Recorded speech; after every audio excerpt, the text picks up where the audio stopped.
আপুর বাসায় এসে সন্ধ্যার নাস্তায় সবাইকে মোমো বানিয়ে খাওয়ালাম। ঘরে থাকা অল্প কিছু উপকরণ দিয়ে যে এত মজার একটা মোমো বানানো যায়, এই রেসিপিটা না দেখলে আপনারা বুঝতেই পারবেন না।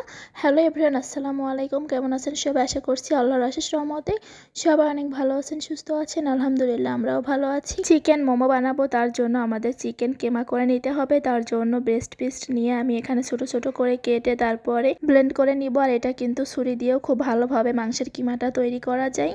ব্লেন্ডারের জারে 2-3 বার একটু ব্লেন্ড করার পরে কিন্তু খুব সুন্দরভাবে মাংসের কিমাগুলো রেডি হয়ে গিয়েছে।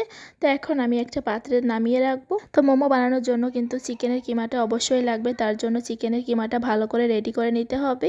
তো আজকে আমি বেশ অনেকগুলোই মোমো বানাবো, তার জন্য চিকেনের কিমাটাও বেশ অনেকটা পরিমাণেই হয়েছে। তারপর এখানে দিয়ে দিলাম একদম মিহি কুচি করা পেঁয়াজ কুচি আর কাঁচামরিচ কুচি। তারপর দিয়েছি সয়া সস। তো সয়া সস এখানে 2 মুখ মতো ছিল।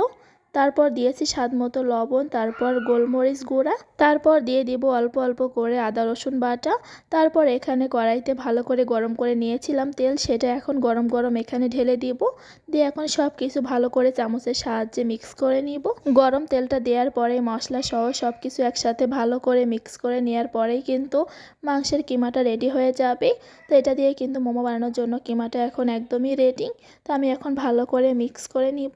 শীতের সন্ধ্যায় কিন্তু গরম গরম মোমো খেতে ভালোই লাগে, কিন্তু বাইরের মোমো থেকে বাসায় যদি একটু কষ্ট করে বানানো যায় তাহলে কিন্তু সেগুলোর স্বাদ বাইরেটা থেকে অনেকটাই বেশি হয়। তাই জন্য একটু কষ্ট হলেও কিন্তু মাঝে মাঝে পরিবারের সদস্যদের মুখে হাসি ফোটানোর জন্য এরকম কষ্ট করাই যায়। তারপর মোমোটা বানানোর জন্য এখানে একটা ডো তৈরি করে নিতে হবে। তার জন্য লাগছে ময়দা। তো ময়দাটার ভিতরে লবণ দিয়েছি, তার ভিতরে দিয়েছি সরিষার তেল। এই কাজটা আপুই করছিল। তারপর এখানে নর্মাল পানি দিয়ে ভালো করে একটা নরম ডো তৈরি করে নিতে হবে। তো ডোটা খুব বেশি শক্ত হবে না, আবার খুব বেশি নরমও হবে না। খেয়াল রাখতে হবে যাতে ডোটা হাতে না লেগে যায়। তাই জন্য অল্প অল্প করে পানি অ্যাড করতে হবে আর ভালো করে মথে নিতে হবে।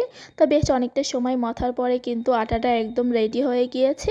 তো এইভাবে আরও কিছুটা সময় মথে তারপরে আধা ঘন্টার জন্য রেস্টে রাখতে হবে, তাহলে ডোটা আরও নরম হয়ে আসবে আর মোমো বানানোর জন্য একদম রেডি হয়ে যাবে। তারপর এখানে আমাদের মোমোগুলো বানিয়ে নেওয়া হয়ে গিয়েছে। তো আস্তে আস্তে করে সবগুলো রুটি আমরা বেলে নিয়েছি। তারপর ছোট ছোট করে কেটে মোমো শেপগুলো দিয়েছি। তো আমরা এক এক রকম শেপ দিয়েছি, তো আপনারা আপনাদের পছন্দ মতো শেপটা দিয়ে নেবেন। তো এখানে আমি তোয়া তারপরে আপু সবাই মিলে একসাথে মোমো বানিয়েছি। তো অবশেষে মোমোগুলো আমাদের হয়ে গিয়েছে। তো এখন খাওয়ার জন্য রেডি।